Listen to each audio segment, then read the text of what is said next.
sanki 1700'lü yıllarda, 1600'lü yıllardaymışsın gibi hissettiriyor kendine. Şuralara baksana, evlere bak. Burası hakikaten inanılmaz. Ben çok beğendim yani, konuşamıyorum bile. Oha. Wow. Sadece wow diyebiliyorum yani şu an.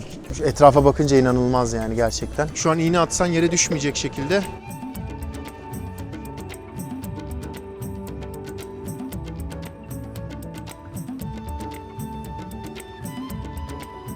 Selamlar arkadaşlar. Bugün ikinci günümüz Malta'da ve şu an neredeyiz Cansu'cum? Şu an Malta'dayız. Otelimizden çıkacağız. Bugün ikinci gün. Asıl gezimiz bugün başlıyor. Labranda Otel. Nerede Gökberk konumu? Biz şu an Labranda Riviera Otel isminde güzel bir resorttayız. Burası Malta adasının kuzey kısmında kalıyor. Yani Gozo adasının güneyinde kalıyor diye düşünebilirsiniz. Buradan aynı zamanda Gozo adasını da çok rahatlıkla görebiliyorsunuz. Zaten çok yakınlar birbirlerine. Şu an Christmas olması sebebiyle arkamızda böyle güzel Christmas ağaçları ve güzel lobimizi de görebiliyorsunuz. Aynı zamanda denize sıfır bir otel burası.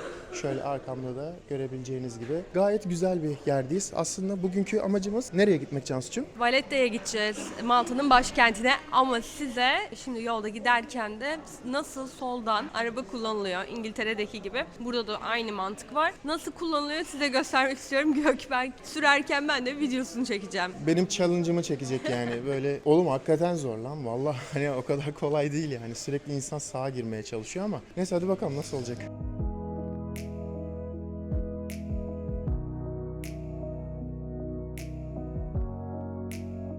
Şimdi challenge başlasın yine. Bir yarım saat 40 dakikalık bir yol var. Şimdi bir arabaya bir gidelim abi. Challenge başlasın.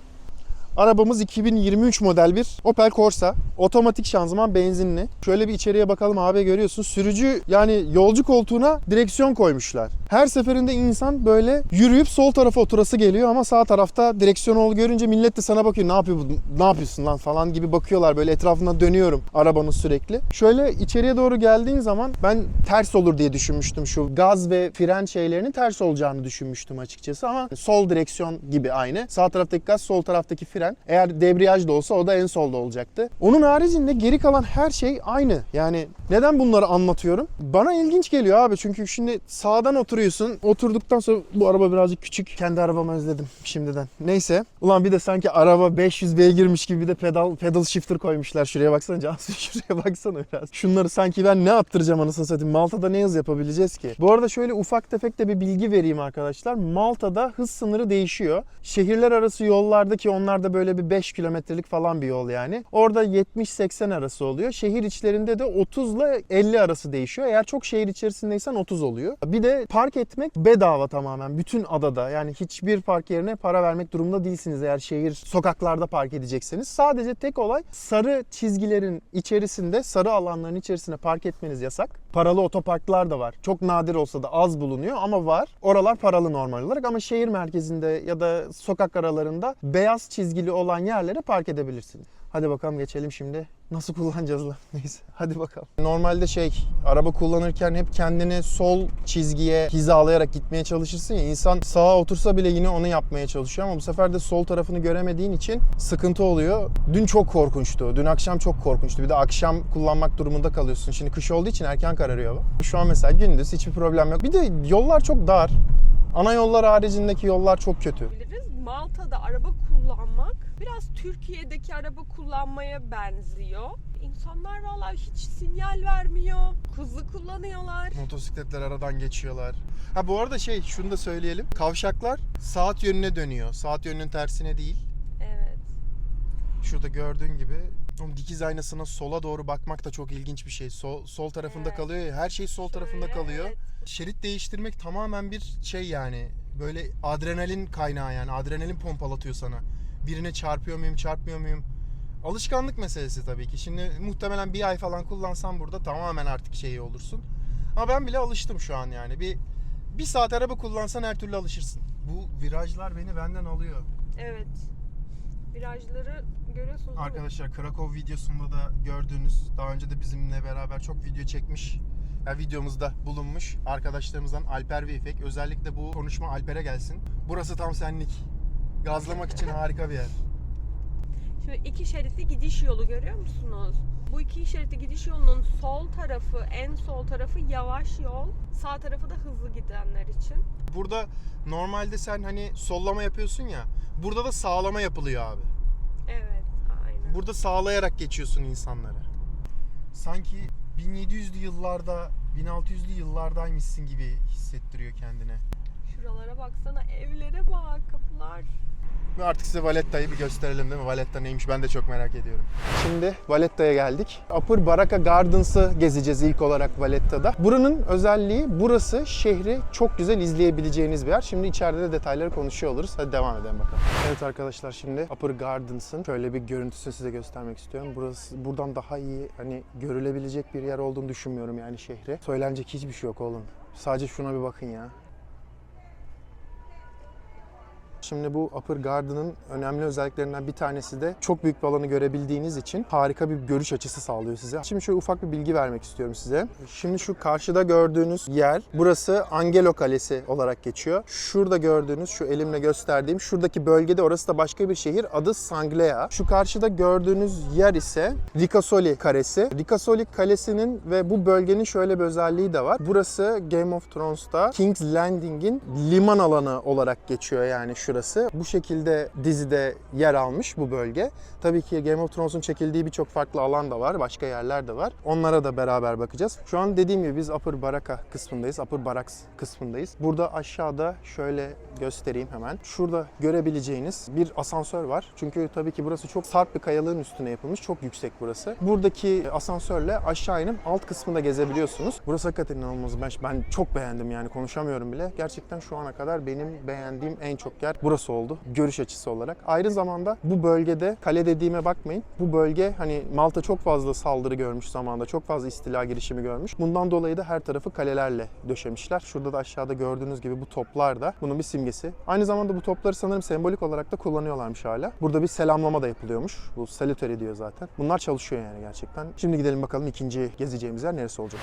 Evet, şehre adını veren kişi, generalin aslında bir hayat hikayesini anlatmak istiyoruz sizlere. Jean de Valette bu şehri kurtaran aslında önemli bir general. 1500'lü yıllarda Malta'nın dükü Fransa'dan bu abimizi istiyor. Diyor ki gelsin bizi bir korusun. Daha sonra 1565 yılında da Kanuni Sultan Süleyman Malta adasını almaya adamlarını yolluyor. Ve burayı kuşatmaktan kurtaran da bu abimiz. Jean de Valette. Ve daha sonra da ismi onurlandırılmak üzere şehrin adına da verilmiş.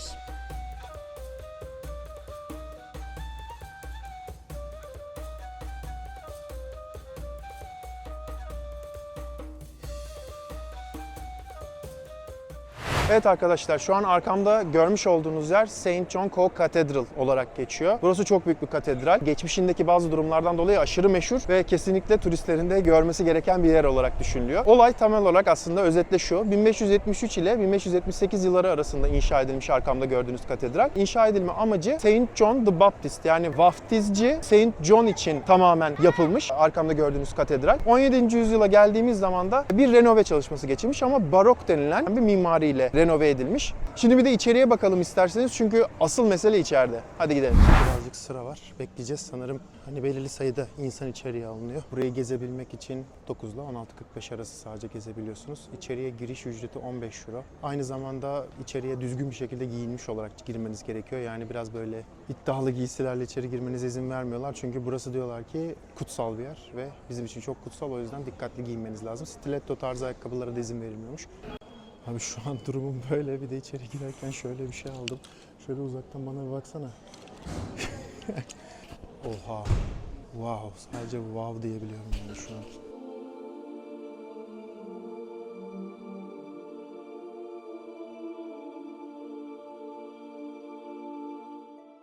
Çantanızı arkanızda taşımanıza izin vermiyorlar. O yüzden ben de şöyle çantamı önüme koydum. Şöyle dikkat çekici şeylerden bir tanesi kesinlikle zaten tavan. Çünkü tavandaki her bir çizim bir İtalyan tarafından yapılmış çok eski 1600'lü yıllarda. Yapılan çizimler aslında Saint John the Baptist yani vaftizci Aziz John'un hayatından kesitler. Doğumundan ölümüne kadar. Bir de ilginç noktalardan bir tanesi şurada karşında da gördüğün gibi her bir odacık var. Görüyor musun? Yan taraflara doğru. Bunların her birine birer şapel diyorlar. Ve bu her bir şapelin de adandığı bir yer var. Mesela işte Germany şapeli var. İşte Aziz bilmem ne şapeli var. Ve hiçbiri birbiriyle aynı değil. Hepsinin duvarlarındaki işlemeler de dahil hepsi birbirinden tamamen farklı ve eşsizler. Katedralin tamamı barok mimarisiyle yine yapılmış. Biliyorsunuz kuzey tarafa doğru, Avrupa'nın kuzeyine doğru gittiğiniz zaman da işte hani brutalist mimariler ya da gotik mimari daha çok öne çıkıyor ama burada barok dedikleri bir mimari türüyle yapılmış. Genellikle İtalyanlar tarafından yapılıyormuş bu tür binalar zaten, bu tür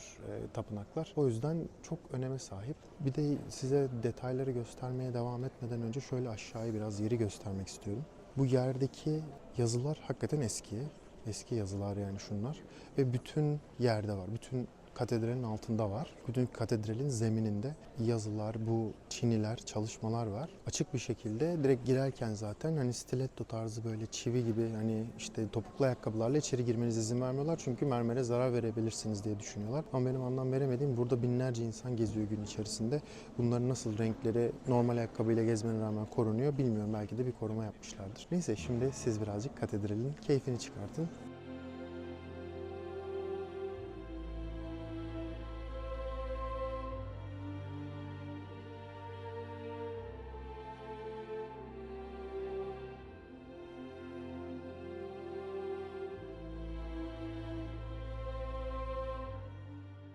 Bir de üst tarafta balkon diye bir alan varmış. Şimdi oraya yukarı doğru çıkıp bir de yukarıdan bakalım nasıl gözüküyor.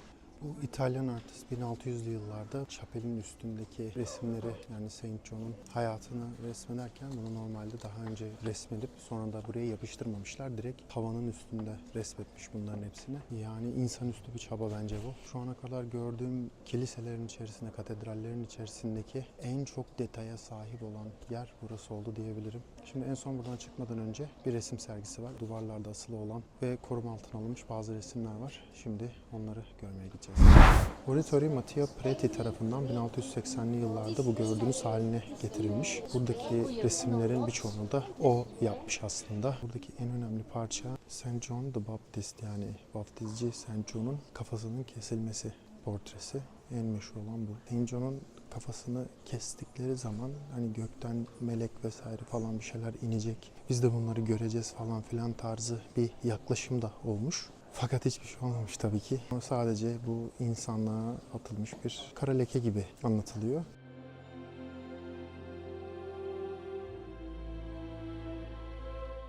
Evet arkadaşlar, Saint John Kilisesi'nde bu şekilde gezmiş olduk. Eğer daha fazla detay istiyorsanız onun için buraya geldiğinizde sesli guide istemeyi unutmayın kesinlikle diyelim ve bir sonraki lokasyonumuza doğru devam edelim.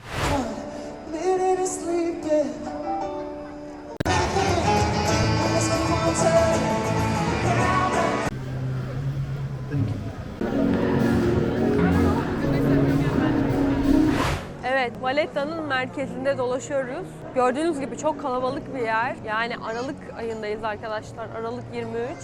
Ve şu an etrafımda bir sürü turist de var burada. Gördüğünüz gibi Aralık ayında da gelirseniz burada bir sürü şey yapabilirsiniz. Ayrıca kalabalık, canlı bir şehir. Christmas'ı burada geçireceğiz. Bu arada Valletta'da kayıtlı 5600 kişi yaşıyormuş. Bu da demek oluyor ki şehir merkezinde çok az insan yaşıyor ama çok fazla dükkan, kafe, bir sürü şeyler var. Yani burada daha çok insanların vakit geçirdiği, turistik amaçlı kullanılan bir yer. Bu arada etrafı gördüğünüz gibi her yeri değerlendirmişler. Kafeler, restoranlar açılmış ve kullanılıyor aktif ve canlı bir şekilde. Canlı bir şehir, yaşayan bir şehir. Biz çok beğendik ve şu an Christmas periyodu, yılbaşı periyodu. Ve insanlar burada beraberler, zaman geçiriyorlar.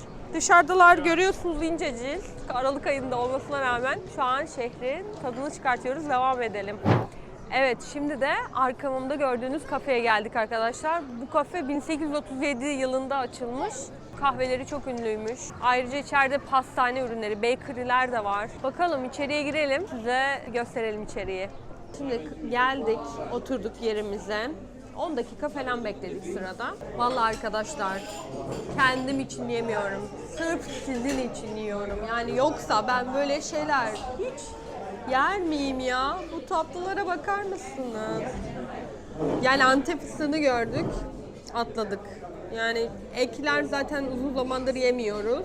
Burada da ekler gördük, söyleyelim dedik. Tatlı olarak bir şeyler bakalım dedik, ne yapıyorlar burada. Ve şu an 2 tane tatlımız var. Biri ekler, Special Canon Pistachio. Gökberk bana şu an tam olarak adımızı bu şekilde söyledi. Deneyelim bakalım. Şu an bıçak yok, 2 çatalla mı deneyeyim? Tamam. Sevgili arkadaşlar, görüntü için şimdiden özür diliyorum. Şuna bakar mısınız ya? Bu ne Gökberk? Kalori bu ya. Bir deneyeyim bunu. Antep fıstıklı bir içeride krema gibi bir şey var. Dışı çıtır. Yani külah yiyormuş gibiyim. Böyle çıtır çıtır bir şey. Gökberk bana dedi ki şekerli bir şey mi Cansu, nasıl bir şey dedi. İçindeki şey yani böyle sütle yapılmış bir krema. Antep fıstıklı bir krema. Ama kremadan daha yoğun bir şey. Tavuk göğsü gibi yoğunluğa sahip.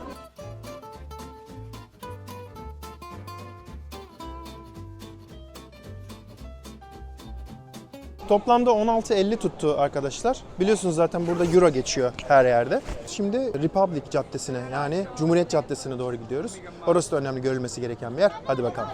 Evet, Republic Sokağı yani Cumhuriyet Sokağı'na hoş geldiniz. Açıkçası ben birazcık daha hani Cumhuriyet Sokağı deyince ya da caddesi deyince böyle biraz daha farklı bir yer gibi hayal etmiştim. Burası bayağı bildiğin Taksim'den Karaköy'e doğru inen yol gibi. Ama olay şu. Buradaki dediklerine göre olay şurada da gördüğün gibi şu eski evler abi. Buradaki evlerin hepsi ilk yapıldığı haliyleymiş. Yani ufak bir renove geçirmiştir herhalde diye düşünüyorum. Fakat evet yani hani görülmesi gereken bir yer mi? Görülmesi gereken bir yer. Tarihsel açıdan önemi var mı? Muhakkak vardır. Bir de tabii eski yapının korunduğu bir yer olduğunu da söylemek lazım. Aynı zamanda şu arkada şöyle en arka tarafa doğru baktığın zaman orada kaleyi de görebiliyorsun. En iyi Saint Elmo muydu? Onu yazarım şimdi doğrusunu yukarıya zaten. Buradan aşağı doğru iniyorsun. Bir de çok bayırlı bir yer oğlum bu Malta ya. Bayağı bayırlı yani. Hani yürüyorsun, ediyorsun. Güzel kilo da verirsin burada yürürken. Ayrıca benim gözlemlediğim mesela biraz önce çok meşhur bir yere gitmiş olmamıza rağmen yine de çok aşırı bir para verdiğimi düşünmüyorum. Zaten yani geri kalan yerlerde de öyle. Çok pahalı bir yer olduğunu düşünmüyorum ben.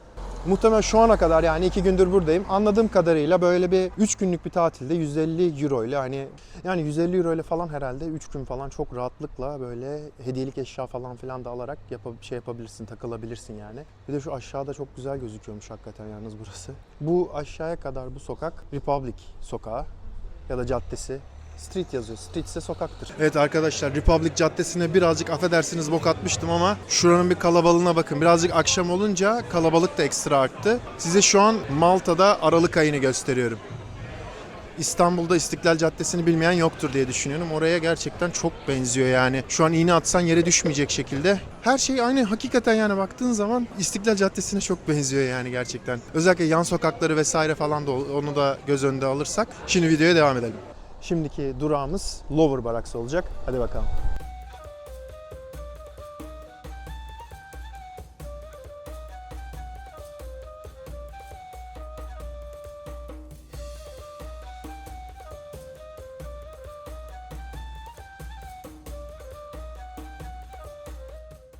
Evet, Lower Barracks kısmına, Lower Baraka View Garden olarak geçen bu kısma hoş geldiniz. Aslında buranın olayı böyle birazcık hani şehrin içerisinde ufak bir park alanı, ufak böyle bir seyir terası gibi. Çünkü şimdi birazdan göreceksin görüntüleri. Hakikaten etrafa bakınca inanılmaz yani gerçekten. Şöyle bir çevreyi size bir göstereyim.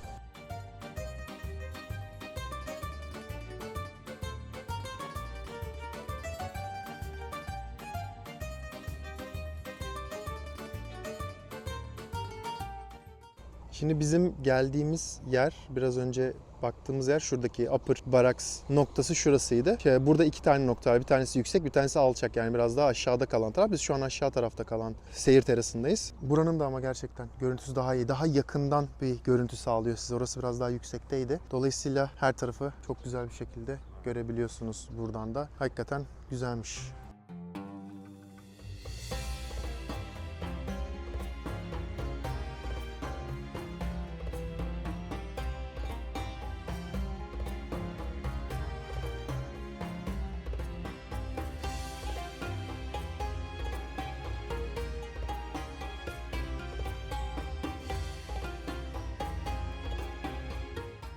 Evet arkadaşlar, görüntüleri izlediniz. Hakikaten yani bir şey söyleyeyim mi sana? O Upper Garden'dan bence daha güzel burası. Çok daha yakından her tarafı görüyorsunuz. Yine tabii mesafe var. Harika bir görüntü var. Sen ne diyorsun Cansu'cuğum? Ya bayıldım. Yani üst taraftan da bakış olsun şehre. Buradan da çok güzel görünüyor. Çok beğendik. Şimdi de çanın olduğu yere gideceğiz. Bir kubbe çekmiştik ya arkadaşlar. Bir de orayı gösterelim size. Evet, hadi bakalım.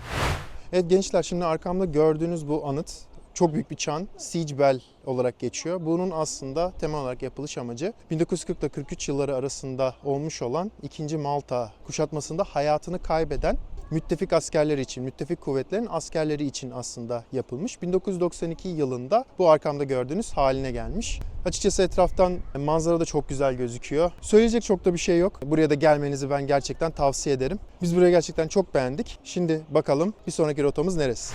Evet arkadaşlar, şimdi Saint Elmo Kalesi'nin önündeyim. Bu kalenin şöyle bir önemi var. Yine bizimle alakalı birazcık. Osmanlı saldırılarına karşı, Osmanlı'nın kuşatma tehdidine karşı inşa edilmiş 1500'lü 1600'lü yıllar sırasında. Çok uzun süre burası kullanılmış. Şimdi müze haline getirilmiş. Gerçekten hani Osmanlı'nın ada üzerinde yarattığı korku, etki gerçekten hani belki de başka hiçbir ülkenin bir daha bunu yapabilmesi pek mümkün değildir diye düşünüyorum. Gerçekten çok ilginç. Şu an ben içeriye giremiyorum çünkü bugün anlam veremediğim bir şekilde kapalı. O yüzden giremedim. Eğer girersem de içerinin videosunu çekerim.